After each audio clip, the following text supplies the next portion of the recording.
Prandaj pretendimet se se po akuzohen individët absolutisht janë të paqëndrueshme. Aty po gjykohet lufta e ushtrisë lirimtare të Kosovës, po gjykohet lufta e drejtë e popullit të Kosovës për liri dhe se ato pretendime në bindjen time shkojnë në funksion të narrativës e cila gjenezën e ka në Beograd, edhe është mbështetur nga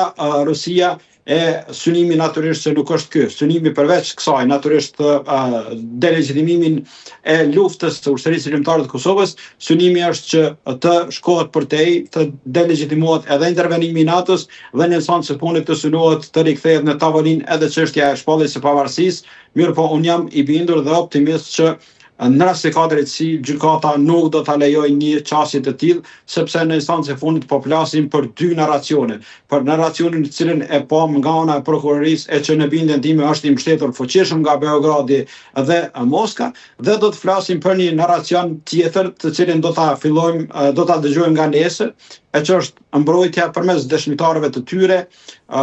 e që është në koordinim të vazhdueshëm me Shtetet e Bashkuara të Amerikës. Le të mos harrojmë faktin që gjithë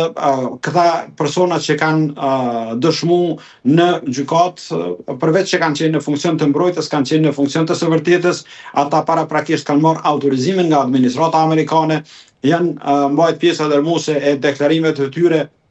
në nënvërshgim edhe të përfaqësuesve të administratës amerikane, çka në fakt në bindjen time vetëm dëshmon që ky proces para se gjithash është politik, përveç faktit që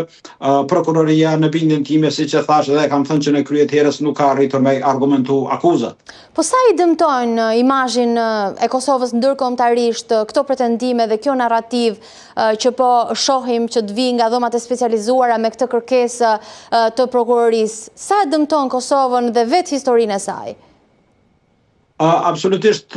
në rast se hipotetikisht do të ketë një vendim dënues, do të jetë jashtëzakonisht i dëmshëm si për të kaluarën, si për tashmen, ashtu edhe për të ardhmen, sepse pavarësisht tentatives dhe narratives që përpiqet në opinion ta plasoj prokuroria, megjithatë atu synohet që të delegitimohet qëllimi i ushtrisë lirimtare të Kosovës, e që sipas qasjes së prokurorisë atë e paraqet si organizatë e cila për synim ka pas pushtetin, për qëllim ka pas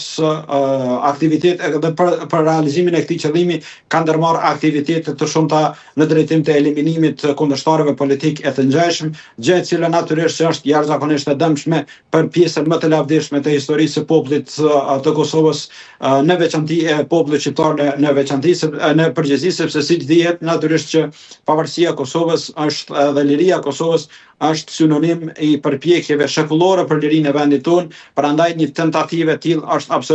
absolutisht e dëmshme për